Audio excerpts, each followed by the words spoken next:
Conhece um pouco a história do professor Edilson, que está aqui em Porto Nacional desde 2010, se não me engano. Isso. Se o que está na biografia tiver certo, é isso. Mas eu queria que você falasse um pouco da sua história. Parece que o menino veio de Pium, veio de Vanderlândia, foi para Pium, veio para... Fala um pouco da sua história até chegar aqui em Porto Nacional. A novela, né, William? Novela. Bom, eu nasci, né, de fato, em Vanderlândia, Tocantins. Aí minha mãe me levou para Gurupi. E de Gurupi eu vim para Pium, né, com 9 meses de idade, trazido por uma tia-avó, Terezinha Leite, que infelizmente já faleceu, né? Então essa é a minha trajetória. Nasci em Vanderlândia, fui para Gurupi, de Gurupi vim para Pium com 9 meses de idade e de lá saí para Palmas aos 18 anos após o falecimento do meu pai. Então a gente passou esse período aí no Pium, depois Palmas e a história foi evoluindo até chegarmos em Porto Nacional agora em 2010. Chegamos aqui em maio de 2010, efetivamente. Mas lá em Pium tem uma ligação muito grande com o Porto Nacional. Isso. E até lembrando, Rodrigo, que a nossa Biblioteca Municipal Professor Eli Brasiliense, leva o nome de um cidadão. Aí fica aquela dúvida. É de Porto ou é de Pium? Porque na verdade Pium pertencia, né, a Porto Nacional, né? Pium era um braço de Porto Nacional. É um braço de Porto Nacional. Isso. Aí com a criação do garimpo, a cidade começou a se expandir juntamente com Cristalândia e veio a emancipação no futuro. Mas Pium era de Porto Nacional, fazia parte de Porto Nacional e depois foi crescendo e virou um município. Lembrando que meu pai falava, quando eu era criança, que Pium chegou a ter uma companhia aérea lá que voava em Pium, se não me engano era Cruzeiro do Sul. Tinha 2 voos semanais para Pium, pra vocês terem ideia, na época do garimpo. Pium era bem conhecido na região norte, antigo norte de Goiás, devido ao cristal, era Pium em Cristalândia. Acho que devido ao cristal teve a sua emancipação aí virando um município. Mas lá em Pium, professor, quando você fala de Pium, você falou que de Pium você foi para Palmas, né? Isso. Mas quais são as lembranças desse momento que você viveu ali em sua infância, sua adolescência? Como é que foi essa fase aí de construção? Olha, Pium era, assim, vamos dizer, o que eu tenho assim, de mais legal assim, da minha vida assim, na infância é Pium. Pium a gente... Naquela época não tinha internet, né? Não tinha as tecnologias que nós temos hoje. Então ali em Pium eu vivi o melhor momento da minha vida, vamos dizer assim, em questão de felicidade, assim, sabe? Ali eu tinha muitas amizades, né? Porque aquela amizade era mais próxima, tinha muitos amigos ali em Pium. E a gente não tinha aquela coisa da internet, então era tudo no contato mesmo. Era brincando de bola na praça, era brincando com os colegas. Eu lembro que até 17, 18 anos você brincava na rua. Hoje você não vê tanto isso mais. Naquele tempo você via muito isso. Nós com 17, 18 anos ainda quase brincando no meio da rua. E eu não brincava mais, Rodrigo, e William, desde criança eu já tive um pouco da responsabilidade de trabalhar. Então eu comecei a trabalhar muito novo. Comecei ali no Pium, no Yacht Club, né? Que era o clube do Osmar. Chamava de Yacht Club. Ainda existe o Clube do Osmar lá? Existe, só que eu acho que ele não está mais tendo tantos eventos assim, está mais para locação, não está mais como aquele ambiente que funcionava sexta, sábado, domingo, aberto mesmo, com balada que a gente chama, né, com a música ao vivo ali naquele tempo, ou DJ, aquela coisa toda. Então ele era sexta, sábado, domingo. Então eu ficava sexta, sábado, domingo, praticamente trabalhando de garçom no Clube do Osmar. Comecei isso lá com meus 12 anos. E fui até os 18 anos trabalhando nesse clube. Então, não vivi tanto a adolescência assim nos finais de semana por causa do trabalho. E aí comecei ali como garçom, aí aparecia um bico também você fazia. Virei office boy, cobrador, uma profissão tensa que eu achava. Estou me identificando aqui. Cobrador era office boy, cobrador, era... aquele cara que vai em outra cidade depositar dinheiro, fazia todo quanto tipo de serviço, limpar quintal.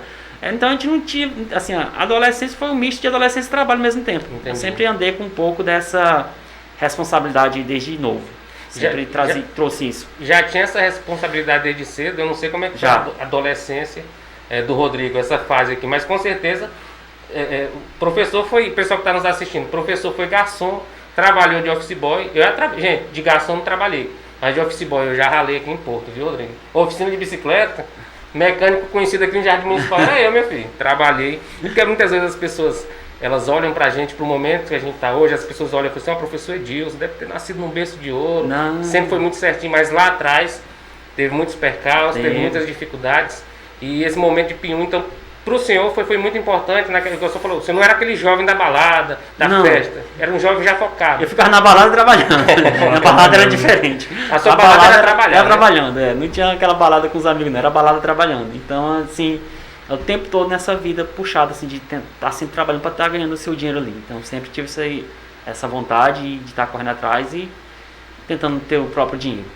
E você sempre teve essa questão do estudo em primeiro lugar, né? Porque a gente olha para o seu currículo, a gente percebe que o senhor sempre deve ter gastado muito tempo abdicando de algumas coisas em prol do seu estudo, do seu conhecimento, da sua qualificação. Isso. O senhor tem uma formação de magistério. Isso. Lá no P1, né? Quando cheguei hoje é 9º ano, né? Na época era 8º ano. Eu fiquei naquela decisão que tinha duas opções. Tinha o magistério pela manhã e tinha também o médio básico normal no período noturno. Eu fiquei, cara, se for magistério pela manhã eu não vou conseguir trabalhar. Tá, eu fiquei naquela dúvida, mas eu pensei, se eu fizer o magistério eu vou ter uma profissão, entendeu? E se eu fizer médio básico eu vou se preparar mais para o vestibular, e o magistério eu vou ter uma profissão. Entendi. Aí isso pesou muito minha escolha, e também eu tinha muitas amizades e tal, e eu queria continuar estudando pela manhã, a princípio devido às amizades da escola, que ia literalmente rachar com os colegas, né? Você ia passar o período da noite, então não ia ter mais aquele contato com aquele seu ciclo de amizade que vinha ali. Aí eu optei por ficar pela manhã também pela questão da amizade com os colegas, mas eu acabei acertando na escolha, que foi graças a esse curso magistério que ele me abriu muitas portas. Então eu fiz ele já pensando, falei, na pior das hipóteses, se eu não conseguir passar no vestibular, outra coisa qualquer, eu vou ter uma profissão e eu vou poder atuar em sala de aula. Que naquela época o técnico magistério era habilitado para ministrar aula de 1ª a 4ª série do ensino fundamental. Então, mas você chegou a atuar como professor de eu ajudei uma colega que ela teve uma doença, o marido dela teve uma doença e ela teve que acompanhar para ser em Goiânia, não lembro. E eu fiquei, não era nem como professor, mas como aluno, ainda era aluno do curso magistério, como estagiário, eu fiquei um período dando aula para essa professora. Acho que eu fiquei um período afastado e eu assumi lá um pouco essa sala de aula ajudando ela. Então, a gente teve esse período atuando, mas não contou como emprego, contava como estágio obrigatório. Estágio, né? E como que foi essa atuação nesse período que o senhor esteve atuando? É muito tranquilo, porque eu já tinha... o magistério, ele é dividido em 3 anos. No primeiro ano você tem a observação, você vai só acompanhar o professor em sala de aula. No segundo ano é a semi-regência, você vai ajudar o professor na sala de aula. E no terceiro ano é a regência. Só que na semi-regência você está ali ajudando o professor e ele literalmente some, né? E você fica na sala de aula. Então, a ação do segundo ano já me deixou um pouco meio que preparado para assumir a sala de aula. E quando a professora precisou de ajuda, o marido dela estava com câncer, a gente não teve tanta dificuldade, Rodrigo. Então, apesar de ter 15, 16 anos na época, 16 a 17 anos, não me recordo certinho, eu dava aula para séries iniciais de 1ª a 4ª série. Então, já tinha aquele traquejo de lidar com criança. Então não tive muita dificuldade, foi muito tranquilo, foi muito prazeroso essa experiência lá no magistério e me trouxe a bagagem de poder estar dando aula hoje em sala de aula. Então quando eu fui fazer que quando você vai fazer o curso de professor, para docente no IFTO, qualquer universidade, qualquer local, você tem que fazer uma prova prática de 30 minutos. Então quando eu fui fazer aquela prova prática de 30 minutos, que é ministrar uma aula para uma banca, eu lembro que a banca era do Paraná, se não me engano, para Santa Catarina, a banca toda de fora, os professores, eu não sentia aquela pressão. Foi a primeira prova que eu tentei de professor, foi a primeira vez que eu fiz o concurso para professor, e no primeiro eu passei em segundo lugar, logo de cara. Então, quando eu entrei naquela sala de aula, aquela banca, lá em 2009, eu não sentia aquele peso de estar participando de uma banca. Eu estava muito tranquilo, porque eu pegava uma turma com 40 alunos, criança, então você tinha que se virar nos 50 para você segurar uma turma de 40 crianças na sala e você sozinho. Então você tinha que se virar, você tinha que dar os seus pulos. E eu conseguia lidar com uma certa tranquilidade, não sentia a pressão. E graças a isso eu passei no concurso público, tive a segunda nota mais alta do certame, graças a essa experiência lá do magistério, que eu nunca pensei que poderia usar. Aí você vai, graças a isso, você consegue passar na prova. O pessoal tá aqui mandando recado, o pessoal participando com a gente, Rodrigo, e a gente já está identificando o pessoal do IFTO, né? Eu acho bom que quando a gente está fazendo aqui um podcast, é o carinho do outro lado. Tem uma o professor Denis aqui falou assim, olha, a bela camisa do São Paulo estampando aqui. Você vê o sentimento, você vê o carinho dele, o respeito, falou assim, a 10 que o Raí usou, a 10 que o Daniel Alves... Um abraço aí, professor Denis Carlos. Tem o professor Januário também que está participando aí, está ao vivo. Pessoal que conhece, né? Tá junto com o professor Edilson. antes da gente entrar de Palmas, eu não sei qual é a função. A Rosali trabalha no Instituto. Trabalha. Rosali tem uma história aqui. Eu vou pegar um gancho, eu não sei se ela está assistindo. A Rosali, eu lembro que eu fiz ensino médio com ela. Fiz, isso mesmo, primeiro, segundo, terceiro. Não me lembro na época, foi no Irmã Aspásia, se eu fiz a 8ª série. Foi a colega de aula mais inteligente. Ela é fantástica. E ela é diferenciada. Então, Historiadora grande também. profissional. Historiadora também, eu me lembro dela da UFT, eu acho que de alguns momentos. Já tem mestrado, mulher desenrolada mesmo. Está no instituto. Se eu te falar que a Rosalina é minha chefe de gabinete. Chefe de gabinete. Tá aí, Chefe de gabinete, nas minhas ausências, quando eu saio de férias ou uma licença, algo nesse sentido, ela é diretora-geral substituta. É mesmo? Ela que assume. Então, engraçado que a gente olhava lá para trás, essa coisa de você ser focado, de você sempre ser uma pessoa que tem um objetivo. É a Rosali, então um grande abraço para a Rosali. Eu não sabia que ela era chefe de gabinete. Chefe Então, de gabinete. Ó, na ausência do patrão aqui, ela substitui, mas é um grande profissional, um grande ser humano. Tem um bom tempo que eu não vejo ela, mas tenho boas lembranças da época do ensino médio. Porque sempre foi. Eu era o mais burro e ela sempre foi a mais inteligente. E é verdade, eu sempre fui um aluno, o cara que tinha mais dificuldade. Eu fiz o ensino médio e aí aquela velha situação, a gente tem que reconhecer. Eu lembro que eu sempre tive dificuldade de aprendizado, fiz um ensino médio muito difícil. Era aquele cara que sempre ficava de prova final, sempre ficava de recuperação. E eu fui me desenvolver melhor lá na faculdade. Todo mundo tem suas dificuldades nesse processo, desajuste familiar. Uhum.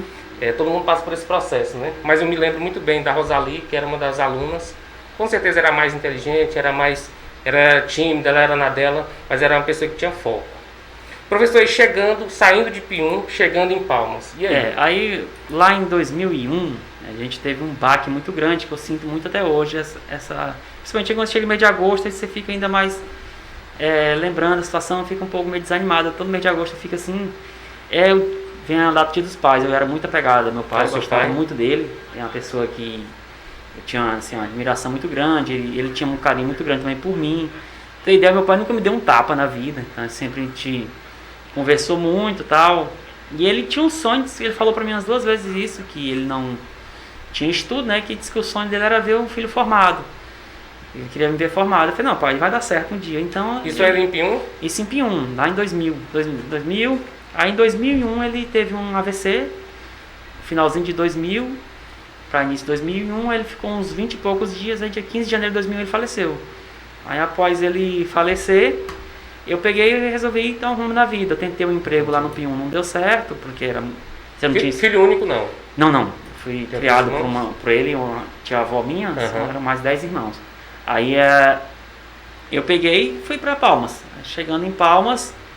Outra realidade? Outra realidade, eu falei... Só que primeiro, antes de eu ir, eu fui primeiro conversar com um parente meu que morava em Palmas. Era um cara casado com minha tia biológica, a Paula. Aí eu cheguei nele lá e perguntei, o nome dele é Joab. Um cara muito gente boa, ele é um segundo pai que eu tive ali em Palmas. É um cara muito que eu tenho uma admiração e um respeito muito grande. O nome dele é Joab Macedo, lá do Tribunal de Contas do Estado. Então, se ele tiver assistindo aí, fica um abraço, Joab. Você sabe que eu tenho uma consideração, um carinho muito grande por ti.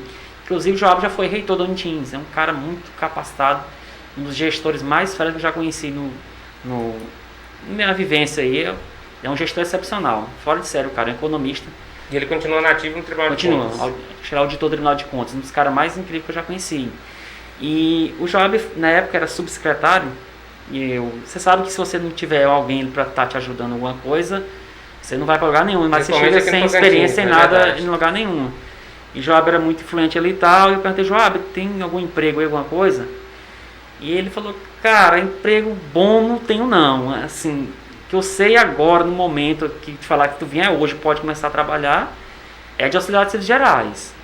É um emprego que muita gente não quer, tal, mas muita gente quer. Então fica a teu critério. É o que eu tenho hoje aqui para poder lhe oferecer. Eu falei, eu quero trabalhar, não importa no que seja. Aí eu encarei, fui ser auxiliar de serviços gerais no Cine. No Cine de Palmas? No Cine, Sistema Nacional de Emprego. Ele era vinculado à Secretaria de Educação e Assistência Social, né? Ou Secretaria de Assistência Social do Estado.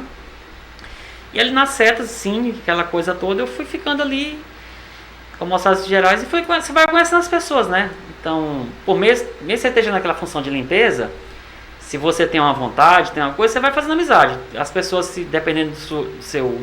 Se você não for aquela pessoa que automaticamente se exclui por causa daquela profissão, você consegue se entrosar de boa com todo mundo. E foi o que a gente fez. E eu conheci um cara lá que era muita gente boa, era o Charles, que era o coordenador geral. Tinha também o seu Floriano, que é um cara também muito fantástico, eu não esqueço dele nunca. Charles, Floriano e o Valderson. O Valderson, um cara forte, negão, gente boa pra caramba.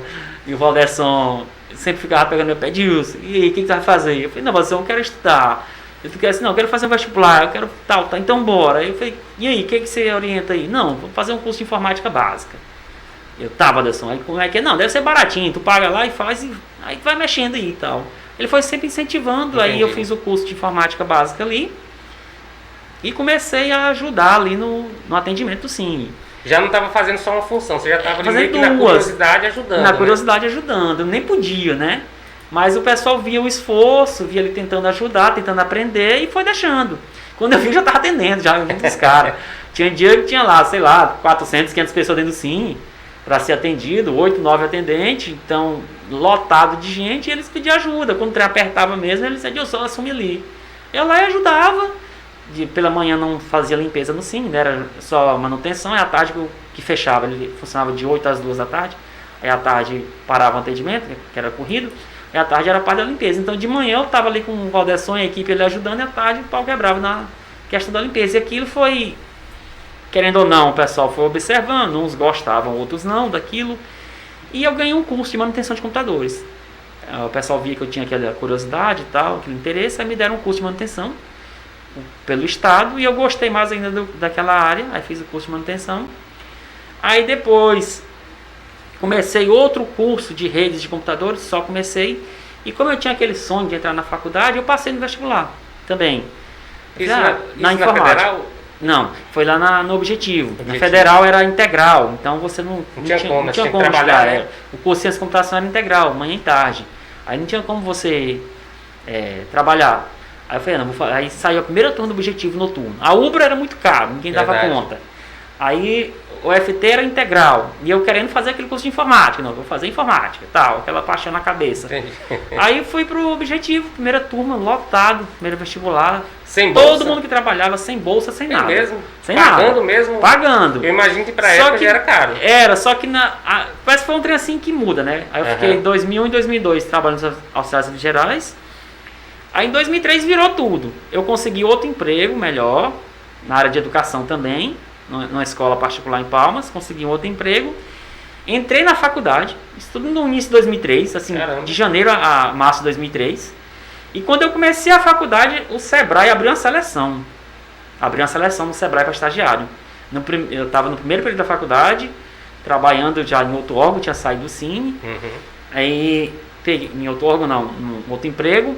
Aí fiz a seleção do Sebrae para estagiário e passei. Passei na seleção para estagiário. Aí pronto. Aí eu trabalhava de manhã na escola particular. À tarde eu trabalhava no Sebrae. E à noite eu ia para a faculdade. Então eu saía 5h30 da manhã de casa. Aí saía 15:45 do serviço lá. Aí 1h eu entrava no outro. Dava mal tempo de almoçar. 1h eu já entrava no Sebrae e ia até 7 da noite. Então foi aí essa loucura aí. Eu aguentei 6 meses nesse ritmo. Depois não deu mais. Aí o Sebrae era só meio período, mas eles abriram a expansão para estagiário o dia todo, 8 horas. Aí eu estagiava o dia todo, e naquela época tinha os passes, não sei se vocês lembram. Em Palmas as empresas davam os passes, hoje carrega cartão, né? É verdade. Naquele tempo eram os passes. Aí eu pegava, vendia os passes, e ia de bicicleta pro Sebrae, eu vendia os passes, né? Ficava com o dinheiro dos passes, o salário de estagiário, e o Sebrae abriu o Centro de Educação Empresarial. Lá são 2 órgãos, tem o Sebrae e tem o Centro de Educação Empresarial. E lá eles estavam precisando de uma pessoa para ajudar a ficar lá nos finais de semana. Aí ganhava mais um tanto lá por final de semana. Eu falei, agora. E agora que pensava, né? Não, porque eu já estudava então o tempo todo. Então, no final de semana eu ficava ali estudando. Então eu não tinha computador. Eu falei, cara, e o curso era ciência de computação, eu não tinha computador, pra ter ideia. Eu fiz o curso todinho, quase sem notebook. Vim comprar lá em 2005, quando eu passei no concurso. Aí eu falei, agora, vai dar certinho. Aí peguei, fui pro Sebrae final de semana, tinha um computador durante a semana do Sebrae para estudar e trabalhar. Final de semana tinha uns computadores também lá que você usava para estudar e acabava para trabalhar. E acabava de vez em quando dava um tempinho estudando também. E assim vivi 2 anos desse jeito, 2003, 2004. Então foi 4 períodos da faculdade, ali nessa questão, trabalhando no Sebrae meio de semana na sede, final de semana no Centro de Educação Empresarial e estudando à noite. Então foi assim, praticamente 2 anos só trabalhando. Foi 2 anos da vida assim, praticamente trabalhando e estudando. Aí em 2003, e nesse período de 2001 a 2003, eu estava sempre estudando para concurso, estudando mesmo. Além da faculdade, eu volta e meia eu estava olhando material de concurso. Aí quando foi 2003 para 2004, eu passei nos 4 ou foi 5 concursos públicos. Mas todos esses concursos aqui no estado de Tocantins, ou você arriscou para outros estados? Arrisquei para outros estados também. Em outros estados eu fiquei classificado. E aqui no Tocantins foi a aprovação mesmo. Mas sem fazer cursinho nessa maratona sua sem de fazer estudar, cursinho. Trabalhar? Cursinho eu vim fazer em 2007, quando eu formei. Mesmo? Sem fazer então cursinho. Então você já tinha um foco ali. Falei assim, você queria passar no concurso... A meta era o concurso. Né? Eu passava ali, eu morava no P1, eu passava ali na Polícia Rodoviária Federal e ficava admirado daquilo. Eu perguntava, como é que é para trabalhar aqui? Eu perguntei um dia pro policial. Ele, não, você tem que fazer um concurso de provas e títulos, não sei o que, aquela coisa toda. Aí eu gostei daquela fala dele, perguntei como é que era e botei aquilo na cabeça e comecei. Aí em 2004 eu passei no IFTO, que era a antiga Escola Técnica Federal de Palmas, para nível médio. Passei nos Correios. Já para professor, no caso? Não, nível médio. Nível médio. Era assistente de aluno. Aí eu fui passando um monte de concurso aí. Aí eu fiquei, para onde é que eu vou? Eu estava escolhendo e também fiquei em segundo lugar no próprio Sebrae. Na seleção do Sebrae eu fiquei em segundo lugar. Então eu estava entre IFTO, Sebrae e os Correios. Falei, o primeiro que chamar eu vou. Aí o IFTO chamou o primeiro, né? Eu peguei e tomei posse no IFTO em 5 de janeiro de 2005, como assistente de aluno. Aí passou poucos dias depois, veio a convocação dos Correios.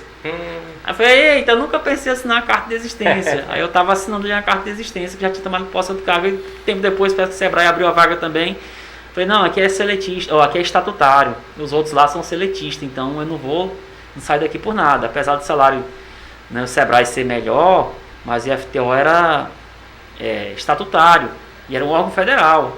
Aí passou 3 meses, o salário praticamente dobrou no IFTO, que teve uma mudança de cargo, do plano de cargos e salários lá em 2005, em junho de 2005, foi julho, então mudou completamente. Falei, agora pronto. Aí fiquei no IFTO, terminei a faculdade, aí sim entrei nos cursinhos, aí queria entrar na Polícia Federal, continuei estudando, aí estudando sempre ali com aquele foco eu tinha aquele sonho, ou no tribunal, um TRE, TRT, um Tribunal da Vida, ou na Polícia Federal. Ficava naquela dúvida ali, não tinha um foco assim. Queria estar naqueles 2 órgãos ali. Aí como eu já tinha estudado tanto para concurso, já sabia a manha da informática, aí saiu o concurso para professor do IFTO. Isso já em qual ano? Eu falei, isso em 2009. 2009. E eu de 2007 a 2009 só estudando para concurso. Aí, era tentando entrar na Polícia Federal. Aí em 2009 eu peguei e falei, rapaz, eu faço esse concurso bem aqui, não vou perder nada. Não era o foco que eu tava. Uhum. Aí o foco era outro. Eu vou fazer esse bem aqui, ver o que vai dar. Fiz. Tranquilo, já sabia boa parte do conteúdo, bem sossegado, passei em segundo lugar. Aí tomei posse como professor lá em Araguatins. Aí em 2010 o reitor convidou para vir ajudar a implantar a Porto Nacional. Aí eu vim aí, não quis mais mexer com concurso. Eu fiquei no IFTO, graças a Deus o salário não é ruim, eu não reclamo do salário, é um salário muito bom. Professor federal, eu acho um salário, para mim pessoalmente, eu acho um salário bom, tá? Não é aquela coisa que deveria ser mais por a gente ser um professor. Eu acho que deveria ser um pouco mais valorizado, ser um salário um pouco melhor, mas eu não reclamo comparando ao nível de salário dos outros órgãos, comparando às outras áreas aí, eu acho que a gente ganha bem. E aí eu fiquei quieto no IFTO e estou aí até hoje. E aí que era a questão que eu ia entrar para você, pessoal que está nos acompanhando, até entendendo um pouco da história do professor Edilson. A gente não tem vida mole não, Rodrigo, né? Quem tem foco, quem tem realmente os estudos como primeira opção, né? Tem outras coisas que podem vir depois. Você pode pegar um pouco aí da trajetória do professor Edilson. Nunca teve vida fácil. E eu imagino que em Palmas você pagava aluguel. Pagava. Não, assim, Palmas eu no começo não. Eu dei essa sorte que eu te falei de ter sempre uma pessoa para te ajudar, assim. Certo. Quando eu cheguei em Palmas, tinha uma tia minha, tia Amparo, Isaías, eles me deram abrigo lá. Eu fiquei uns 6 meses com eles. Aí depois eu fui morar de aluguel com um colega do Cine, o Venilson. Hoje ele tá no TRE. Ele é garçom lá no TRE. Gente boa demais, Venilson. Aí, depois, esse meu tio que eu te falei, o Joab, ele tinha uma fundação ali e tal, e precisava de alguém para morar na casa e cuidar ali e tal. na fundação deles ali. E eu fiquei lá uns 2 anos morando de graça também, então isso aí foi bem tranquilo. Eu vim pagar aluguel mesmo para valer em 2005. Então, em 2005 que eu saí da fundação, né, e fui morar de aluguel sozinho. Agora chegando, você falou de Porto Nacional, engraçado, eu não posso até deixar, o professor Edilson está falando um pouco da trajetória dele aqui, até ele vir para Porto Nacional e hoje se tornar diretor do campus. Eu passei pelo IFTO, agora eu não lembro nem o ano, 2013, 14 por aí, fiz o curso técnico de informática, não concluí na verdade, fiz os 2 primeiros módulos, eu era acadêmico da UFT na época, e eu me lembro de alguns colegas que fizeram o técnico, que era da minha época, e fizeram o superior. Uhum. E tem algum deles que eu tinha até anotado aqui, falou, não posso esquecer não, porque eles falaram comigo. A Adriele, que ela é concursada hoje no município. Tem a Neide, que hoje é repórter da Rede TV, lá em Palmas. Neide Linhares. Neide Linhares. Conheço demais. Parceiraça. Tem também o Gilmário, nosso parceirão, amigo, brother. Tu tava naquela turma lá, 2011, 2012. Tava. Né? Cara, Fiquei um ano ali. E eu tive a infelicidade, porque na época, assim, a UFT estava de greve. E eu conseguia, né? Eu consegui, tipo assim, nesse período, eu passei. Só que aí, quando as aulas voltaram, eu tinha que optar, porque eu tinha que trabalhar também. E aí, o que acontece? Na época, eu tocava um lan house, eu e um primo meu, que fez técnico, que ele teve que optar. Ele falou assim, ou eu ou ele. E aí, ele falou, não, eu vou terminar. E aí, ele teve que terminar, não pude terminar o curso técnico, mas eu me lembro muito bem da época. Na época, acho que era o professor Miguel, se não me engano. Isso, Miguel Camargo, que era o diretor, né? Isso. E eu sei que de lá para cá muita coisa mudou, né? O senhor veio para Porto Nacional, trabalhou como professor. E aí, como foi essa trajetória do senhor como professor, se estabelecer aqui em Porto Nacional? É assim, quando eu cheguei aqui em Porto, o reitor convidou para a gente vir, na época era o professor Nairton, fez o convite para a gente vir implantar o campus. Então veio eu e o professor Ovídio, e a professora Kenia Maria, nós 3 viemos implantar o campus. O professor Ovídio na qualidade de diretor, eu na qualidade de gerente de administração e a professora Kenia Maria na qualidade de gerente de ensino. Aí nós ficamos aí nesse período, nós 3, na condução do campus. A professor Ovídio conseguiu uma redistribuição para Alagoas, aí veio o professor Miguel. Aí nós ficamos aí trabalhando juntos até 2015, nessa questão da implantação do campus. O professor Miguel na direção geral, com gerente de administração, e a professora Kenia Maria na gerência de ensino. Aí ficamos aí até 2015. Aí em 2015 eu saí da gerência, entrou a nova gestão e sempre dando aula, nunca saí da sala de aula. Né? Aí em 2016 eu voltei como coordenador do curso técnico em meio ambiente e no final de 2017 a gente concorreu à eleição para diretor-geral e estamos aí até hoje como diretor. Era uma das dúvidas que eu tinha. Essa trajetória. Então, no caso do IF, o diretor ele pode continuar sendo professor? Ele pode. Sair da direção, ele pode continuar? Pode continuar. Não tem nenhum tipo de problema? Não, ele tem um professor substituto que ele pode utilizar, mas no meu caso, por que eu continuei dando aula? Ele tem um professor substituto para ajudar ele e ele pode também continuar dando aula do mesmo jeito.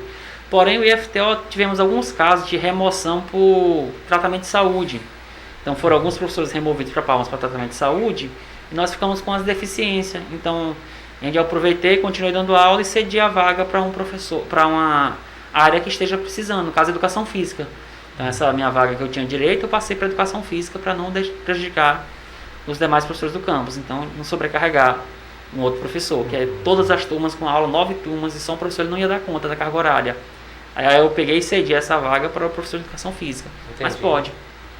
E uma das coisas, professor, o pessoal que está nos acompanhando, queria até mandar um abraço, aproveitar que o professor Edilson está aqui, tem uma grande parceira amiga parceiraça, que é estudante de logística superior, Ângela Mara. Com certeza, se não estiver assistindo, vai assistir em algum momento. Trabalha lá no Porto Rápido, um grande abraço. De quando o senhor assumiu, né? O senhor participou do processo eleitoral lá, direção do campus. O mandato são 4 anos, não é isso? 4 anos. De quando o senhor assumiu até hoje, eu sei que hoje o IFTO, assim, está num processo ainda de construção, de crescimento, né? Mas o senhor também enfrentou vários percalços nesse momento, né? Assim, dificuldades, eu sei que não deve ser fácil você gerir um curso na questão financeira, na questão de você instalar novos projetos. Queria que o senhor falasse para a gente também. A gente começou lá em 2018 já com uma certa dificuldade financeira, né? Você sabe que ultimamente não tem tido tanto, assim, como é que eu vou dizer, tanto investimento assim na parte educacional, como teve em algum tempo, anos anteriores, mas a gente teve que se reinventar, né? Entendi. Então, tem os investimentos normais, mas aqueles investimentos de capital, de construção, não vieram mais como antigamente. E se agravou mais devido à pandemia, né? Aí com a pandemia que a gente não teve mais tanto investimento. Mas lá teve um contingenciamento? Teve, é assim, contingenciamento. Eles seguram o recurso, certo. Aí vê como é que está o andamento do ano. Uhum. Aí lá no final do ano eles descontingenciam o recurso. Ah, tá. No meio para o final eles descontingenciam. Nós temos orçamento de 1,5 milhão, por exemplo. 1,5 milhão? É, um exemplo. De 1 milhão e 400 mil para trocar o campo de custeio. Certo. Aí ele segura, vai liberando aos pouquinhos. Aí vê o andamento da economia e lá no final do ano libera para você poder... de agosto em diante eles fazem a análise e libera para você tocar a instituição. Então chegou um período que demorou muito, ali em 2018, 2019, então a gente teve um sufoco muito grande, né? Ficamos muito preocupados. Quase no vermelho? Quase ali meio perigando, mas a gente conseguiu, no final deu tudo certo, veio todo o recurso e conseguimos tocar o campus. Teve que fazer algumas contenções de gastos, né? Seguramos, acho que todas as instituições de ensino fizeram, porque... Com certeza. É assim, os preços estão aumentando, mas o recurso estava vindo mesmo, que nem o salário. Entendi. O salário está o mesmo, né? Os preços estão só aumentando com a inflação. Então é a mesma proporção na instituição pública. Então as coisas aumentam tudo, mas você tem que se virar com o que você tem ali. Então a gente fez esse trabalho aí de tentar, junto com o nosso gerente Gutenberg, e o Demo, que você conhece bem, a gente sentou, analisou e vamos ver o que a gente pode segurar aqui para não ter um prejuízo maior ao campus. Então teve que fazer esse trabalho todo aí. E na questão da parte de capital, de investimento, uma das estratégias que adotei foi correr atrás de emendas parlamentares. Então isso aí suma importância, isso né? aí deu uma alavancada muito boa na instituição. Assim, o deputado Vicentinho, gosto de citar sempre o nome dele. Vicentinho Júnior? Vicentinho Júnior. O Vicentinho destinou 850 mil reais para o FTO. Melhorou bastante, né? Ele mandou 500 mil para Porto e mais 350 mil por cento de referenciação de distância na reitoria. Então a Dorinha também destinou recurso, mas especificamente assim, Porto, o Vicentinho mandou 500 mil reais só para o nosso campus. Caramba. Foi. E era específico por alguma área ou... A gente montou auditório, a poltrona de auditório, som para o campus que não tinha, colocamos câmera em toda a instituição, de vigilância, compramos sistema antifurto da biblioteca, então a gente fez muita coisa tudo com esse dinheiro. Com dinheiro dessa emenda. Dessas emendas. E agora compramos também, montamos laboratório de redes, e outra emenda de 100 mil do Júnior Gel, a gente botou internet de fibra ótica no campus, está instalando agora, botamos, criamos equipamento para laboratório de robótica, então a gente fez muito investimento nessa parte de ensino, de melhorar a estrutura para a área de ensino. E essa outra emenda agora, que foi 2 emendas do Vicentinho, uma de 250 mil, primeira, e outra agora esse ano. Essa outra nós estamos montando um laboratório de logística, com essa emenda do deputado, e montando a sala de recurso, que é para atender aqueles estudantes que têm necessidades específicas. Nós temos muitos alunos que têm necessidades específicas. Entendi. Então nós estamos pegando esse recurso e montando esse ambiente para eles. Então são várias ações que esse dinheiro ajuda, gente. Que você não tinha ele previsto e ele consegue te dar um suporte para você tocar a gestão. Então as emendas parlamentares aí foi... essa articulação aí foi quase 1 milhão de emenda parlamentar, incluindo Vicentinho e Júnior Gel, para Porto e Reitoria, só desses 2 casos específicos. Teve mais, né? Estou falando só específico para Porto, que eu intermediei com o parlamentar. Então isso deu uma alavancada muito boa para a gente. Isso foi muito bom. Essa do Vicentinho mesmo foi criado 5 polos EAD, se não me engano, com esse recurso. É mesmo? Sério. E você falando sobre essas emendas, tanto que é importante, pessoal que está nos acompanhando, porque eu entendo que, igual o professor falou, as instituições, né, Instituto Federal, o UFT, passam ainda, né, por um momento difícil nessa questão financeira, e muitas vezes você tem que, igual ele falou, você tem que tirar daqui, colocar ali, e essa questão das emendas parlamentares é importante ressaltar, porque nem sempre eu na verdade não tinha essa leitura, porque o Rodrigo Alves fez uma matéria recente, né, Rodrigo, de quando, acho que o deputado estadual, o professor Júnior Gel, foi lá essa questão da internet, da fibra ótica. Foi, a gente esteve lá mesmo. E assim, mas assim, esse recurso, ele já chegou, os aparelhos já estão lá, já foram, está implantado ou está nesse processo de implantação? Já estão lá implantando. O auditório, as outras coisas, está tudo praticamente montado. É tudo fibra ótica? Aí a fibra ótica chegou e os meninos já estão passando ela no bloco todinho. Então todo o campus vai ser internet de fibra ótica agora. E antes era como? A ligação dos blocos. Antes era a Ethernet. Aquele cabo azul que a gente chama de cabo Ethernet RJ45. Entendi. É assim, ela chega a fibra ótica no campus, vem lá do projeto da RNP, que é a Rede Nacional de Ensino e Pesquisa, ela chega fibra ótica. Aí na fibra ótica tem um conversor óptico, que a gente chama, e esse conversor transforma ela em internet, com aquele cabo RJ45. Certo. Aí ela vai cascateando de um switch no outro. Então quando ela chega lá no final do bloco, ela tem perda de pacote. Porque ela vai perdendo pacote no decorrer do caminho. Ela chega fibra ótica, vira Ethernet, aí de Ethernet o pessoal também chama de banda larga, e pega e espalha pela instituição inteira. Só que tem um negócio chamado switch. São os roteadores chamados switch, que vai ligando um switch ao outro entre os blocos. Então, essa parte da Ethernet, ela vai perdendo qualidade, ela vai caindo. Essa tecnologia de internet chamada Ethernet. Ela vai caindo a tecnologia, vamos dizer assim, a transmissão de dados. A gente chama de pacote de dados. Os pacotes vão perdendo aí durante essas replicação. A fibra não, é direto. Fibra ótica é a revolução aí da informática. Então, com a fibra, nós vamos chegar com fibra em todos os blocos. Aí da fibra do switch ela distribui Ethernet, né, mas ela chega fibra em todos os blocos. Então não vai perder pacote, a qualidade vai ser muito melhor. E os alunos reclamam muito dessa questão da internet no campus. Né? José Ferreira está falando aqui também que teve equipamentos, né, de audiovisual. Isso. Para apoiar professores na sala de aulas, notebooks, datashow. Foi muita coisa adquirida. Mas nós isso também foi de emenda? Isso também é questão de emenda? Emenda, e algumas coisas vieram via direto reitoria. Que nem a gente tem também essa conexão muito boa com o reitor e a equipe da reitoria. Então, às vezes a gente está apertado aqui, pede, né, eles ajudam a gente. Então, há essa troca, essa parceria da gestão local com a gestão maior, que se chama reitoria. Inclusive, uma das maiores conquistas do campus, hoje, que eu vejo, além da internet fibra ótica, que eu era um sonho, que eu não aguentava mais aluno reclamando da conexão à internet, professor reclamando, aluno reclamando que a internet não presta, porque eu entendo os professores. Ele vai dar uma aula lá no bloco de cima, ele quer usar a internet, ele vai usar o Wi-Fi e não presta. Aí ele fica chateado, ele vai, como é que eu falo? Ele vai fazer uma chamada lá no SIGA, no diário, a internet não presta nem fazer uma chamada. Então gera frustração, e ele tem razão em reclamar, e o aluno também tem razão em reclamar que não consegue acessar.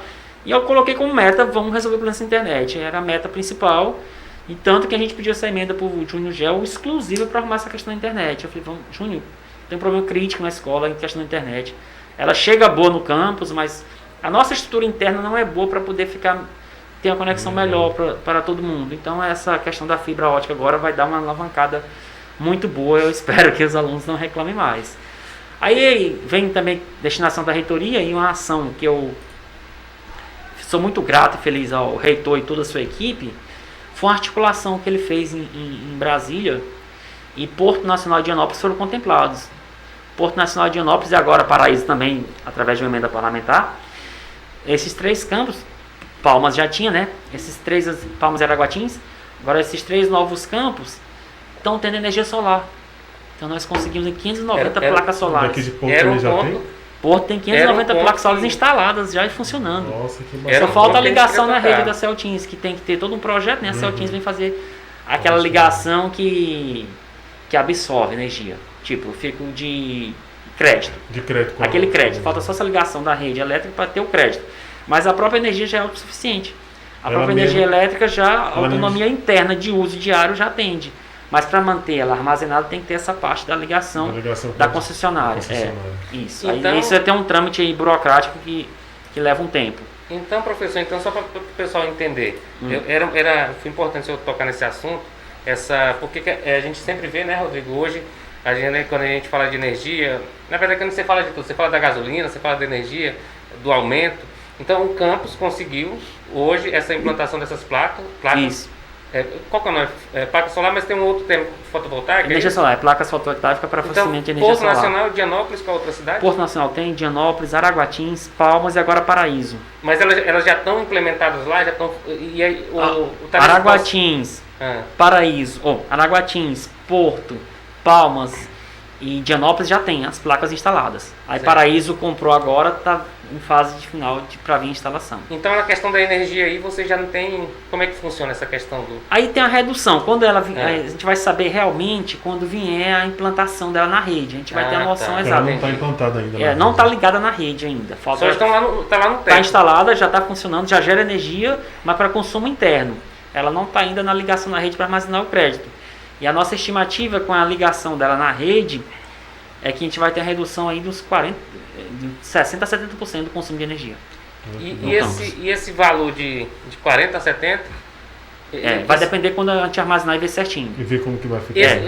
Esse número e essa redução aí, se a gente colocaria hoje em reais, seria o quê? Cara, a média de energia lá, quando está em pleno... Hoje não, né? Porque está tudo parado, por causa da pandemia. Mas quando está em aula normal, em pleno funcionamento, manhã, tarde e noite, os ar-condicionado, mais de 80 ar-condicionado ligado, vai aí uns 35 mil reais por mês de energia. É mesmo? É sério. De 30 a 35 mil reais por mês de energia.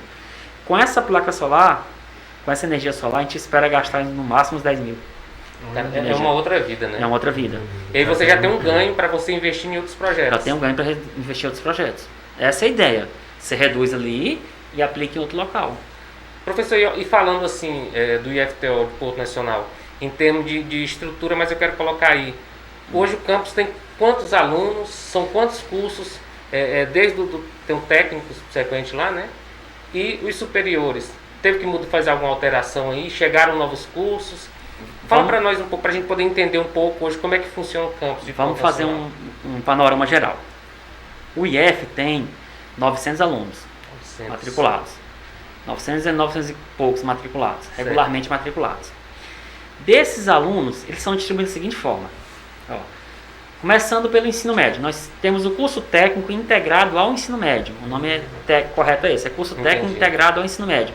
Nós temos curso técnico integrado ao ensino médio em administração, meio ambiente e informática para a internet.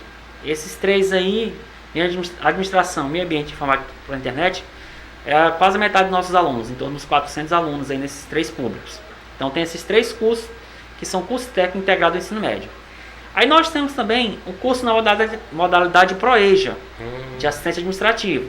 Aí tem o ProEja, é para aquela turma que já tem mais de 18 anos, não conseguiu terminar o ensino médio até os 18 anos, aí tem essa turma do ProEja também, que tem duas turmas lá também nesse curso. Então são 4 cursos até então.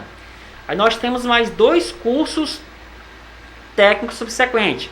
Para quem já terminou o ensino médio, quer fazer um curso técnico subsequente, aqueles 7 lá que o Fábio fez, né? Aqueles 7 cursos técnicos, nós ofertamos 2 no IFTO, que é informática, técnico informática e técnico em vendas. Aí já vão para 6 cursos, né? Só aí já foram 6 cursos que nós ofertamos. Aí nós temos os cursos superiores, que são 5, que na verdade vão se transformar em 4, né? Nós temos o curso superior de logística, tecnologia e logística, que teve uma readequação agora, e ele saiu de 3 agora em 2 anos. O aluno faz o curso superior em 2 anos de tecnologia e logística. Antes era 3 anos, agora caiu para 2 anos. Nós temos o curso de licenciatura em computação, tá? E esse curso de licenciatura em computação, ele está em fase de extinção. Entendi. Ele está se encerrando suas atividades, não está sendo mais aberto vestibular. E esse curso de licenciatura virou 2 cursos. Esse de licenciatura em computação virou o Sistema de Informação Matutino, tá? E virou licenciatura em Pedagogia Noturno. Então ele era se transformou em 2 cursos. Com a mesma carga horária, a mesma quantidade de professores, a mesma mão de trabalho, a gente criou 2 cursos, que é Sistema de Informação Matutino e licenciatura em Pedagogia Noturno, tá? E também, nesse avanço da criação de cursos, nós criamos o curso superior de administração, bacharelado em administração. Então nós criamos 3 novos cursos. Criamos Sistema de Informação, Administração e Pedagogia. Isso começou lá em 2018, no estudo de demanda, conduzido pelo professor Saulo, né? O Saulo com a equipe começou lá em 2018 esse estudo de demanda. E ele foi evoluindo até a criação dos cursos agora em 2021. Aí em 2021 nós começamos 3 novos cursos, que eu vejo como um dos maiores avanços do IFTO nesse período que a gente aí assumiu a gestão. Foi a criação desses cursos aí para dar mais opção para a comunidade. Porque se você pegar, William e Rodrigo, você não tem um curso de administração pública em Porto Nacional. Você não tinha. Agora o IFTO tem. Agora já tem. Você não tinha um curso na área de informática gratuito em Porto Nacional, assim, de específico, sem ser da licenciatura. Agora você tem sistema de informação gratuito em Porto Nacional. E você não tinha uma pedagogia. No IFTO só tinha ela EAD. À distância. Só tinha ela à distância. Agora você tem o primeiro curso de pedagogia do IFTO e o primeiro curso de pedagogia no campus Porto Nacional. É o primeiro curso assim presencial, né? primeiro curso presencial de pedagogia é no campus Porto Nacional. Já tinha antes a licenciatura comandada pela reitoria de forma EAD. Agora presencial nós somos o primeiro campus a ter. E você não tem outra pedagogia gratuita em Porto, só tem nas particulares. Então você abriu 3 leques que não tinham gratuito em Porto e com um nicho de mercado muito bom, né, você consegue implantar esses novos cursos e dar uma opção a mais. E a gente vê que a administração, pedagogia e sistemas bombou. Pra você ter ideia, Rodrigo, foi o segundo curso mais concorrido no vestibular. Caramba. Foi. Nós tivemos mais de 1.030 inscritos. 1.030 inscritos para esses 3 cursos, assim, que fizeram a inscrição, e efetivamente pago foi em torno de 900. Então 900 pessoas pagaram a sua inscrição. Então você tem aí 300 inscritos por cada curso, em média, 300 pessoas concorrendo a cada curso, por 40 vagas, teve uma concorrência muito boa. Então isso deu assim, uma alegria muito grande para a gente, que a gente viu que a comunidade tinha anseio por esses cursos. E deu uma nova roupagem para Porto Nacional e também para o Instituto. Professor, tem uma situação também que é importante a gente falar. Antes da gente entrar, Rodrigo, na questão da pandemia, que eu sei que isso afetou todas as instituições, mas é porque o IFTO, a gente percebe muito isso. O IFTO ele é muito próximo dos alunos, a gente já percebeu muito isso. E a gente percebe que os alunos, eles, tudo bem, nesse período de pandemia, eles estão muito bem assistidos, mas assim, existem planos, né? Vocês têm todo um trabalho ali, tem um acesso psicológico para eles, tem essa questão de bolsas. Queria que você falasse dessa parte social. Parte social do Instituto que funciona de verdade. Eu falo isso porque eu conheço, a gente sabe, né, Rodrigo? A gente acompanha, mas a gente percebe isso nos próprios alunos. Como é que funciona? Assim, nós temos assim um montante de recursos, foi até bom tocar nesse assunto, que ele é exclusivo para atendimento desses alunos, que a gente chama de PENAES, Programa Nacional de Assistência Estudantil. Esse ano, o PENAES teve um corte aí, uma redução. Ele veio 330 mil reais, 340 e poucos mil reais. O que a gente fez para a gente tentar atender o maior número de alunos possível? O que a gente fez? Como o IFTO não está gastando tanto com água, energia, com despesas básicas, está mantendo as despesas mais pesadas são em relação ao pessoal terceirizado, que mantém a instituição. Então, o que o IFTO fez? Como nós não estamos gastando em algumas áreas, nós investimos no ensino. Então, nós tiramos 120 mil reais do custeio e colocamos para assistência estudantil. Então, aqueles 300 e poucos mil teve mais um aporte de 120 mil reais e nós conseguimos lançar 2 edital. Um no início e outro agora que terminou ontem o prazo de inscrições. Então, nós lançamos 2 edital para bolsa para os alunos. As bolsas mudou um pouco a modalidade. Antigamente era de bolsa transporte, auxílio moradia, então houve uma reformulação na política de assistência estudantil e essas bolsas ficaram de 3 níveis, 220, 330 e 440 reais. Então nós conseguimos soltar 2 editais, tá, para contemplar muitos alunos com esses 3 tipos de formato de bolsa. Então, inclusive ontem encerrou a inscrição do 2º semestre. E sempre tem uma demanda grande. Tem uma demanda grande, principalmente no período de pandemia. Então a demanda aumentou assim, de forma gigantesca por a questão das bolsas. Tá? Aí além dessa parte de assistência de bolsas, nós temos, tem ideia, 3 assistentes de alunos, Valdez, Zeni e Raimundo, que trabalham exclusivo no atendimento ao aluno. 3 assistentes de alunos. Nós temos um psicólogo, Diego, tá? Nós temos uma enfermeira, a Cláudia, e nós temos a técnica de enfermagem, Eliane. Nós temos um psicólogo, que é o Diego, tá? Que é o nosso psicólogo. Nós temos assistente social, que é o Ismael, que faz um trabalho fantástico nessa parte de assistência social. O Ismael, junto com a Cláudia, toda a equipe ali, eles coordenam essa parte de bolsa. O Ismael, que é mais ligado na concessão dessas bolsas, a parte de análise, tudo com eles. E nós temos também a equipe pedagógica muito boa para dar suporte tanto ao professor quanto ao aluno. Lá nós temos o nosso coordenador Lucivan, tem a Shirley, o Wesley, Haroldo e a Marilene. Só que são 5 profissionais que ficam na COTEP, pedagogos e técnicos em ações educacionais, que ficam ali também para dar esse suporte ao estudante. Então nós temos toda uma estrutura de suporte ao estudante. Ele tem todo um acolhimento, todo atendimento. Ele não estuda se ele não quiser mesmo, que suporte ele tem. Verdade. Tá? E ainda tem essa questão da Marilene. Ela não está agora no IFTO, Porto, porque ela é a nossa pró-reitora de assuntos estudantis, pra ter ideia. Ela é a nossa concursada, nossa pedagoga concursada no IFTO de Porto, mas atualmente ela está na reitoria em Palmas, que ela é a nossa pró-reitora de assuntos estudantis. Ela está numa das pró-reitorias lá. Tem um reitor, 5 pró-reitores Então ela está em uma dessas pró-reitorias, auxiliando o reitor e todo o IFTO. Então nós temos também essa honra de ter uma servidora aqui do campus que é pró-reitora. Então para a gente é um peso também muito bom. E ela fica lá, então ela também faz parte dessa equipe pedagógica do campus. Então você tem 5 profissionais na área pedagógica, você tem um assistente social, você tem um psicólogo, você tem 3 assistentes de alunos, você tem uma técnica de enfermagem, um enfermeiro. Então você tem toda uma equipe ali para dar suporte ao aluno. Tem toda uma estrutura para garantir que esse aluno faça um curso bem feito e saia do IFTO com educação de qualidade. Sem falar a nossa parte de professores, que é excepcional. Nossos professores, quase todos são mestres e doutores. Os que não são especialistas, já estão fazendo mestrado.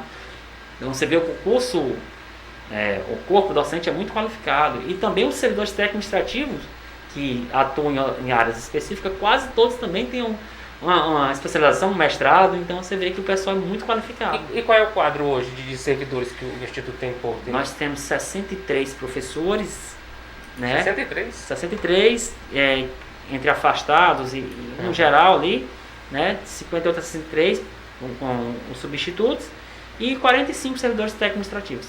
Caramba. E mais um quadro de terceirizados, que chega em torno de uns 30 terceirizados. Terceirizado, né? Que é o pessoal de auxiliar de serviços gerais, o arte de manutenção, motorista. Então você tem um quadro de 150 pessoas ou mais.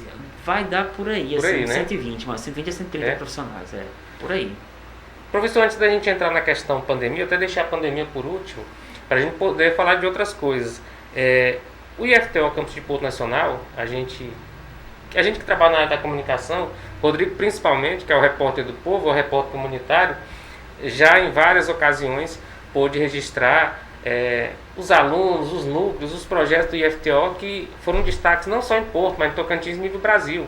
Aí o núcleo de robótica, os estudantes que recentemente foram medalhistas aí na OBR, é isso? Em OBR, primeiro lugar, segundo lugar. E aí eu queria que o senhor falasse um pouco desse momento também o senhor falou assim, vocês implementaram novos cursos, teve a questão do ganho, que era um projeto antigo, que era da internet, mas também veio os alunos do campus sendo notícia, sendo destaque, levando também o nome do curso, né, do Instituto, para o Brasil inteiro. Nós temos muitos alunos bons, cara. A gente tem que ter essa sorte. O IFTO por si só, o pessoal fala que ele é um pouco puxado, o ensino dela. A Letícia brincou esses dias lá naquele vídeo dela, né, do nível de ensino que é um pouco puxado, mas acho que esse é o nosso diferencial. E eu gosto de citar como exemplo não só esses alunos aí que ganharam medalha agora. Se você pegar o Jonas, egresso do curso de informática pela internet, o Jonas passou em 5 vestibulares de medicina federal, cara. Caramba. Ele passou em 5 cursos de medicina no federal. O Jonas foi nosso aluno no ensino médio. Egresso do campus Porto Nacional, passou em 5 medicina. Rio de Janeiro, Goiás, Pará, Tocantins, ele passou tudo como foi lugar. Passou. Então você vê que o pessoal que entra no IFTO, que gosta mesmo, que quer estudar, ele tem professor para lhe dar estudo, ele tem um corpo técnico administrativo para lhe dar suporte, e ele vai embora. Então nós temos muitos casos de sucesso. E agora recentemente entrou vários alunos, nós temos meninas lá que deram um show nas Olimpíadas de Robótica, as Olimpíadas de Ciências. Agora nós tivemos 14 alunos classificados para as Olimpíadas Nacionais de Ciências no segundo semestre agora, recentemente. Então você vê que o pessoal, mesmo com a pandemia, eles estão querendo estudar. Eles estão engajados em estudar. E eu acho que o IFTO foi meio que diferente das outras instituições de ensino. A gente manteve as aulas, mesmo de forma remota, mas tem aula ao vivo. Então a gente sabe que muitos alunos não tem condição de ter um acesso à internet. A gente dá um chip, a gente vai atrás, o aluno tem computador, a gente tenta dar um computador. Então a gente tentou de todos os meios fazer com que aquele aluno não desistisse. Entendeu? A gente sabe que muitos assistem a aula pelo celular, mas eles estão lá, estão tentando de alguma forma.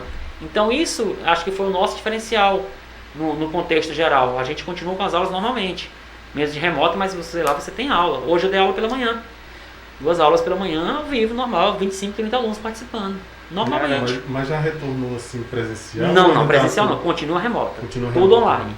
Mas remota com aula mesmo. Você usa a plataforma chamada Google Classroom e Google Meet.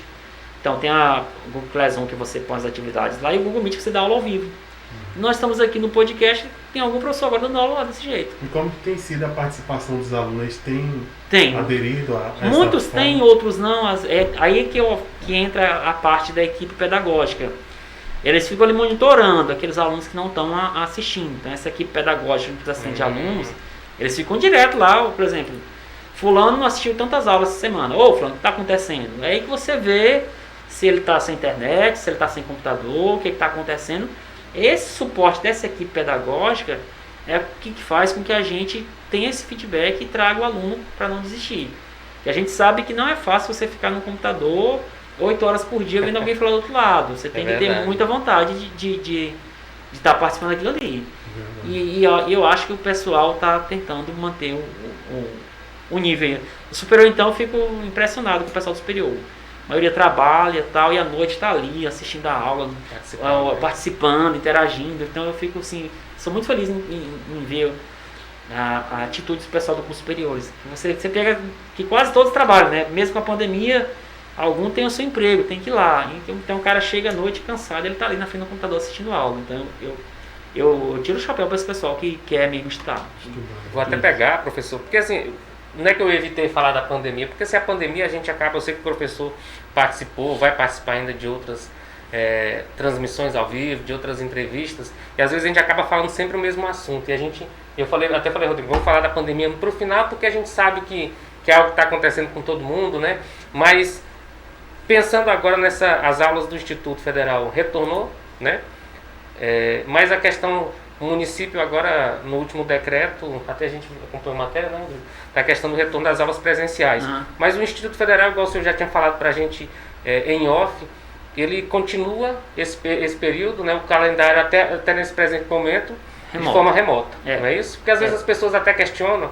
Amanhã a gente vai estar trazendo aqui a diretora da UFT, Campus do Porto Nacional, e é uma das coisas que a gente quer perguntar para ela.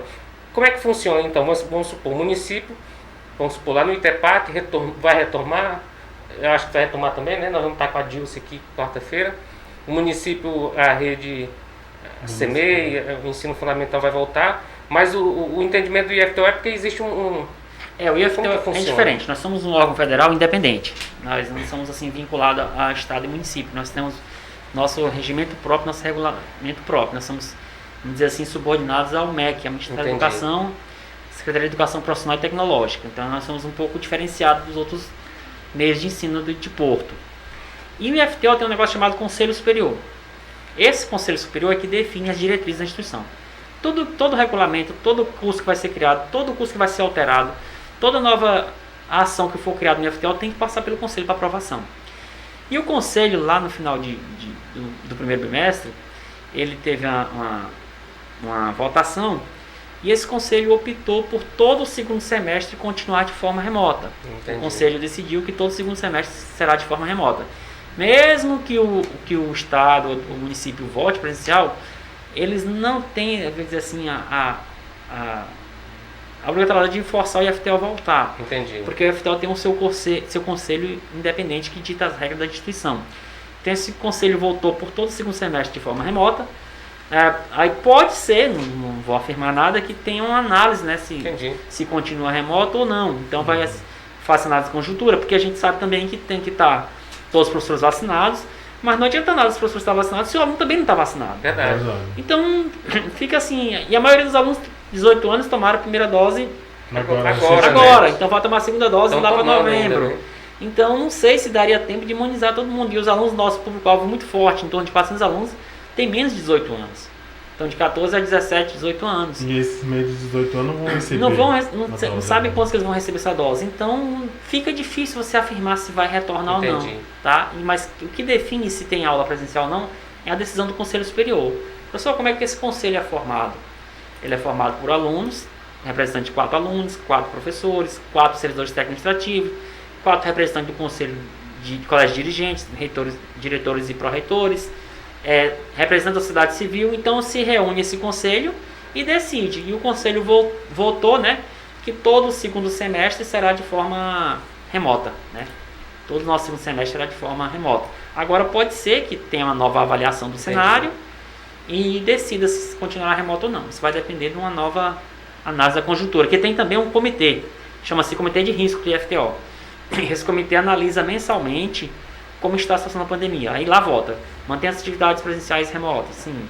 Mantém as atividades administrativas remotas, sim. Ou volta. Então esse comitê, ele se reúne de mês a mês e esse comitê pega e dá um parecer para o Conselho Superior. Em toda a organização. E é importante, Rodrigo, isso que o senhor fala a respeito de você ter o Instituto ter uma diretriz que não depende do município, não depende do Estado, independente do município agora ter liberado, né, Rodrigo, a partir de setembro, o retorno das aulas de forma presencial. Eu imagino, você colocou uma coisa que é até interessante, dos alunos que estão começando a vacinar agora, né? Que a gente tem uma juventude muito grande ali no IFTO, né? É claro que existem várias discussões ainda. Nós tivemos aqui a médica infectologista doutora Ana Terra, ela está explicando, até com prudência, né, Rodrigo? A gente até perguntou para ela, doutora, mas é o momento de retomar agora? Ela falou, olha, William, é uma discussão muito ampla, né? Mas assim, a gente tem que analisar que a gente está dentro de uma pandemia ainda, tem uma variante circulando. Então acho que todo movimento, qualquer ação que você toma agora, tem que ser com muito cuidado, né? Analisando tudo que está em volta ali, né? Até fugindo aqui um pouquinho, eu observando hoje ali no Jornal do Almoço, lá na Taiwan, o cara botou o exército na rua pro povo cumprir a quarentena por causa da variante Delta. Então você viu que o pessoal... sério, né? É muito sério. Então eles botaram o exército na rua para fiscalizar o que o povo está fazendo, por onde está indo. Então você tem ideia, tanto que essa variante ela veio de forma perigosa. Verdade. E ela está chegando aqui no Tocantins agora, então a gente fica preocupado, não sabe o que vai acontecer, né? A gente já sabe do poder devastador do vírus, isso é fato, né? E a doutora Ana Terra ela deixou isso muito claro pra gente. As pessoas que se já acostumaram e perderam o medo do vírus, elas têm que rever seus conceitos. Tem. Todos os cuidados que você tinha ali no início da pandemia são os mesmos cuidados que você tem que manter hoje. Eu vejo que as pessoas... a gente percebeu esses dias, desde a questão de aglomerações, desde a questão de uso de máscara, as pessoas meio que deu uma relaxada. E ainda não é o momento para isso, né? A gente está no processo ainda de vacinação. Isso. Professor, tem uma situação... Na verdade, tem algumas perguntas aqui, e uma delas, eu vou deixar para o final, mas eu achei interessante um projeto que o próprio IFTO desenvolveu, que é a questão da biblioteca virtual, né? Isso. Queria que o senhor falasse um pouco para a gente, como que é esse projeto? A biblioteca virtual surgiu desde a pandemia, essa necessidade. Antes mesmo da questão da pandemia, já vinha se discutindo no âmbito de reitoria como um todo, a criação da biblioteca virtual. E ela se fez mais necessária ainda agora durante a pandemia. É uma biblioteca normal, um aluno tem um login e a senha, e ele vai lá e acessa os livros que está disponível pela biblioteca. O IFTO fez uma licitação, e dessa licitação contratou-se uma editora, e a editora tenta disponibilizar os mesmos livros físicos que tem no IFTO, só que de forma virtual. O aluno vai lá com seu login e senha da biblioteca virtual e acessa o livro de forma virtual. Lá no PDF do livro, ele pode ver no seu tablet, no seu notebook, no seu celular e ler um livro normal. Certo, é bem interessante. Só para os alunos? Alunos e professores. Ah, tá. Porque tem que ter um login e a senha, né? Tem que ser interno, como se fosse uma intranet. É algo fechado para os alunos servidores do IFTO. Isso é bem legal. Mas isso, a gente conversava recentemente, eu até falava isso com o coordenador, né, diretor de cultura do município, Fábio Barbosa, que a gente até falou anteriormente. Falei, por que não transformar também a nossa biblioteca, já que ela retomou, mas está fechada? Por que você não digitalizar, transformar a Biblioteca Livre Brasiliense, dando essa outra oportunidade como uma biblioteca virtual? Eu deixei essa situação para ele, que é algo interessante. Até mesmo para as pessoas que não é daqui de Porto, né? Justamente. Ter um acesso ao conteúdo das obras da Ilha Brasiliense para ter acesso. Né? Em Palmas fizeram isso com a biblioteca lá da Jair Câmara, né? Porque hoje em dia, assim, quanto mais você disponibiliza o conteúdo para as pessoas, essa informação, quando ela chega, ela é mais tranquila. Professor, só para a gente poder encaminhar, falando um pouco de mercado de trabalho, lá no IFTO, existe alguma política de estágio, existe alguma forma... As pessoas sempre procuram, o jovem procura o primeiro emprego, tem um programa Jovem Aprendiz, mas lá no campus tem alguma política nesse sentido de estágio remunerado ou alguma coisa nesse sentido? Como funciona? Dentro do próprio IFTO? Tem, nós temos estágio remunerado em alguns locais da instituição, a gente contrata estagiários para poder atuar, pega os próprios alunos, e nós temos tentado também fazer parceria com as empresas. Eu andei em algumas empresas aí, junto com o nosso coordenador de estágio, Ricardo Carilo, buscando empresas para serem parceiras. Então a gente teve sucesso em algumas e a gente tem alunos que conseguiram não só estágio, mas emprego mesmo. É mesmo. A gente foi lá, um exemplo aqui, fizer uma parceria com uma empresa X aí, a gente cede o espaço físico ali para eles fazer seus eventos, e sempre que eles têm vontade de emprego lá, eles estão avisando a gente. Então houve essa interação, essa contrapartida, isso tem ajudado muita gente. Aí tem a vaga de emprego lá, fulano tem emprego, aí manda 10, 15 pessoas lá, o melhor qualificado, eles ficam. Entendi. E a gente tem buscado muito esse tipo de parceria para poder estar empregando os alunos. Isso é importante. Porque não adianta nada a gente formar eles e não ter como inserir no mercado de trabalho, porque a maioria das empresas exige experiência. Verdade. E muitos não podem ter experiência naquela área. Então a gente tem que tentar desse meio de ajudá-los dessa forma. E tem a coordenação de interação empresa-escola, que a gente chama de CIEC. Ela tem essa coordenação que faz essa ligação. Tanto o estágio obrigatório, quanto um possível estágio remunerado. E também o nosso Centro Social Ismael, ele faz um trabalho fantástico nessa área também. Ele visita algumas empresas, né? E verifica se aquela empresa precisa de estagiário ou de empregado, aquele papel mesmo do assistente social. Então, além da coordenação, ainda tem essa parte também do assistente social, que é muito legal, feita em visitação em empresas. Professor, tem uma pergunta, tinha nos mandado mais cedo, e eu queria até que o senhor me desse mais ou menos um norte aqui. Manda a camisa aqui, tá assim mesmo. Me colocaram o seguinte, aqui colocou o que o IFTO, o Campus de Porto, pode estar fazendo, ou já fez no sentido em relação ao mercado de trabalho para os formandos em computação, pois no estado não tem a disciplina de informática. Um exemplo. Acho que a preocupação é a questão de entrada no mercado de trabalho desses profissionais. Inclusive eu... É um gargalo isso aí? Inclusive eu conversei com o Júnior Gel sobre isso. É. Eu não sei bem como é que é essa questão. Parece que tem uma lei na Assembleia para ser votada que ela criaria a disciplina de informática nas escolas. Entendi. Toda escola, tipo, eles estão fazendo aquela disciplina de educação financeira, né, para tentar colocar no currículo de educação básica. A ideia era colocar essa disciplina de informática também na rede estadual. Então, tem ideia, na Paraíba tem a disciplina de robótica na grade do ensino fundamental. Caramba. Na grade do ensino fundamental tem a disciplina de robótica na Paraíba. Então a ideia era essa, do estado ter a disciplina de informática básica, um exemplo, na grade curricular, que nem o IFTO tem. Nossos alunos do ensino médio, eles têm informática básica. Você tem ideia? Eles aprendem a noção de informática dentro do ensino médio. A ideia era ter essa disciplina também no estado. Parece, não tenho certeza, não posso afirmar também, que a questão maior é que o estado não teria um laboratório de informática em todas as escolas. Entendi. O primeiro passo seria esse, todas as escolas têm um laboratório de informática. Aí o segundo passo seria o estado abrir um edital para a criação da disciplina de informática. Aí nós teríamos nossos alunos capacitados e formados para atuar nessa área. Nós temos vários alunos formados para isso, né? Era interessante o estado ter essa disciplina aí. Até porque assim, a pandemia ela deixou muito isso, né? Claro, estado e município, Verdade. Os dois poderiam atuar nessa linha. Ter a disciplina de informática básica, por exemplo, ou a disciplina de informática, seja na área que eles quiserem atuar, dentro do currículo do ensino médio que precisa. Você pensa que o aluno mexe no Free Fire, Minecraft, sabe mexer com Instagram, Facebook, TikTok, o aluno sabe mexer em tudo. Mas quando você pede um aluno para fazer um soma, assim, um conte, um PROC V, ele não sabe nem para onde é que vai. Entendeu? Você pega um aluno superior, o que é um PROC V? Como é que eu quebro uma seção? Como é que eu faço insiro o índice de ilustrações? Professor! Aí fica voando. Coisa de outro mundo. Então são coisas básicas que todo mundo precisaria saber. Entendeu? Então eu vejo que isso seria extremamente importante. E até o município, a gente foi parceiro do município agora, eles ofertaram um curso de informática básica, foi lá no IFTO algumas aulas, para os profissionais de agente de saúde, para poder manusear um sistema e tal. É um convênio, uma parceria? Foi um convênio ali, até eles divulgaram bem na mídia aí, então achei legal, eles estavam capacitando os agentes de saúde no uso das tecnologias. Então todo mundo precisa, nesse mundo moderno aí não tem jeito, ou você se adequa à tecnologia, ou infelizmente você está fora do mercado de trabalho. Infelizmente é a realidade que está cada vez pior. Hoje não é mais saber informática básica, você tem que saber o mínimo de noção de como é que funciona o sistema computacional.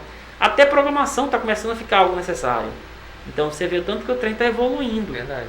Então eu acho que já está atrasado esse aspecto do Estado, do município, deles colocarem como disciplina obrigatória, assim como eu entendo como teria que ter direito, educação financeira, teria que ter disciplina obrigatória na escola pública a disciplina de informática básica. Eu acho que o que o senhor está falando, Rodrigo, é uma coisa que a gente pode até... Na verdade, o professor Edilson, pessoal, está dando um gancho muito bom para a gente, que a gente pode até fazer uma matéria, Rodrigo, né? Porque eu acho que o momento é muito oportuno para essa discussão. Até porque a gente sabe que o governador já autorizou um novo concurso público. E eu acho que tem momentos que são convenientes essa discussão. Eu acho que seria interessante se eles colocassem a disciplina de informática, mesmo que fosse informática básica, na grade do ensino médio ou fundamental. Para o aluno já poder ter aquele traquejo ali do computador, para ele saber formatar um trabalho acadêmico, para ele saber seguir as normas da BNT, para ele saber o que é um plágio, para saber que ele não pode dar um Ctrl-C, Ctrl-V da internet, que isso é um plágio. Então eu acho que já teria que estar, ele saber fazer uma citação, que ele simplesmente copia e cola na internet, mas não sabe citar a fonte. Verdade. Então o que adianta você copiar e não fazer uma citação? Então muitos não têm esse traquejo, essa coisa que é básica. Que muitos até pagam para outros fazerem, muitos e às vezes pagam para outros faz... fazer, e é uma coisa simples. A gente ensina lá no FTO, lá os meninos do primeiro ano tudinho sabem mexer com isso. Então que você dá ali para eles, você dá um instrumento para eles trabalhar. Então isso é um diferencial na vida deles. Professor, a gente já encaminhando aqui para o nosso desfecho desse dia, me mandaram a pergunta aqui e o Rodrigo depois vai pedir para o senhor fazer os agradecimentos finais. Aí o senhor responde se eu quiser, tá? Ixi. O pessoal está perguntando assim, o que rola na playlist do carro do professor Edilson? Pessoal, olha a pergunta. É Barões da... Estão falando que é Barões, é Guns, é funk, é rock nacional. O que rola na playlist do professor Edilson? É só rock. É só rock, rock nacional? Rock, não tem outra coisa lá não. Eu acho que alguém viu um Guns hoje lá nos stories, ou no status lá, já estão falando. O que rola? Deve rolar um Barões lá? É só rock, porque a gente desde criança, né, teve a influência muito grande. Tem um cara lá casado com minha prima, o Alcântara. O Alcântara é um roqueirão muito doido. E desde criança o Alcântara chegou lá. Eu já ouvi, né?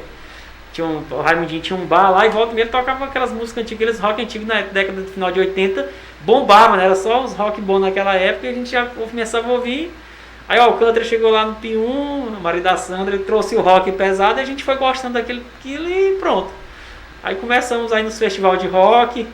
Já fui nos 5 Rock in Rio pro Davi. Então você é roqueiro? Nato, nos vários festivais independentes. Se o aluno... Eu já vi Link Park, moço. Ah, é? Já vi Link Park, tem ideia. O vocal... O Chester já morreu, né? Ele morreu? Já tem uns... 2018. O Chester já morreu e eu já vi eles. Graças a Deus tive essa honra de ver eles em Brasília. E se quiser, se um aluno que estiver assistindo, que vai assistir depois, quiser presentear o senhor, você pode mandar alguma coisa ligada ao rock? Pode mandar lá uma camisa de rock que a gente aceita. Porque o senhor tem uma coleção completa de copos, mas com temática de rock. É mesmo? É, todo festival que eu vou, eu trago uma lembrancinha lá e põe lá na minha coleção. Mas qual é a banda? Você prefere o rock internacional ou o rock nacional?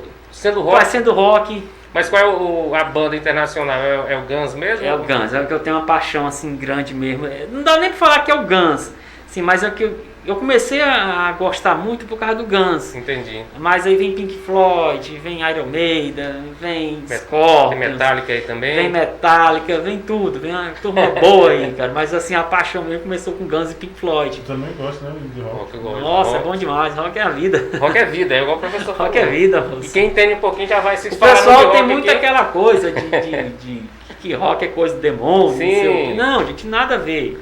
Nada a ver. Muitos caras fazem isso de marketing, que coloca aquela coisa. Eu lembro do Iron Maiden, né, nem vou tocar muito esse assunto, mas eu tenho uma comparação, tanto que o trem tanto que o marketing é pesado por trás disso. Ele veio em 2015, ou foi 2016, não lembro o ano. Aí ele veio no Ed Forcione lá. O Ed Force é aquele o que ele fala que é o mascote deles lá, que parece o capeta, o bichão grandão. Sei. Aí ele vai... Ele que é o piloto, né? O vocalista Iron Maiden. Ele é um mega empresário, piloto, não sei mais o que. Tem um Boeing daqueles, né? Ele tem um Boeing dele, o cara é piloto comercial, é vocalista Iron Maiden, mega empresário. Aí eu lembro da reportagem dele. O que vocês estão levando nessa turnê e tal, na América do Sul? Ele falou... São 12, não sei quantas toneladas de equipamento nesse Boeing, Bruce Dixon. E nós estamos levando hienas, gatos, cachorros. Aí no final, estamos levando até o próprio demônio. Eu falei, meu Deus do céu. Quem já tinha uma imagem, eu falei assim, agora como. Aí que eu falei, agora eu vou acabar com o rock de vez. Na verdade, o cara é um cristão católico. Não, então, na verdade, ele é um católico. Tem ele lá no altar, fazendo seu agradecimento na igreja. Então você vê que ele é puro marketing. Verdade. Então os caras gostam de. Que o povo coloca aquilo, né, como se fosse verdade absoluta. Aí, aquela coisa, uma mentira contada 10 vezes acaba virando a verdade. Então ele pegou e para não perder o público, né, ele acaba falando essas coisas aí para poder trazer o público para ele. Trazer o público. Eu ri demais quando eu vi essa matéria no UOL, cara. Nunca esqueci. O professor Demis Carlos está aqui, mandando Opa. é verdade. Mandando aqui uma lição aqui, que o professor Jesus tinha falado anteriormente, é verdade. A galera sabe o que é Snapchat, sabe o que é TikTok, Kawaii, mas quando manda ele fazer uma planilha no Excel, alguma Não coisa. sabe, cara. O professor tem que ir no YouTube procurar um tutorial aí, né? Infelizmente, o YouTubezão salva, o pai lá salva a gente. Rodrigo, é com você. É isso aí, professor. Eu gostaria de agradecer, né, por aceitar o convite, estar aqui conosco nessa tarde. Aí, com certeza, ter esse bate-papo maravilhoso aqui conosco nessa nossa 8ª edição do podcast. Eu gostaria de deixar o espaço aberto para o senhor fazer as considerações finais do senhor. E, gente, eu só queria mesmo de agradecer vocês aí pelo convite, né? De ter conversado com o Rodrigo e tal. O Rodrigo sempre acompanhei o Rodrigo, né, de hoje desde a TVN, né, que a gente tem essa proximidade muito boa. O Rodrigo sempre nos recebeu muito bem. Eu fico muito feliz em estar aqui com vocês hoje.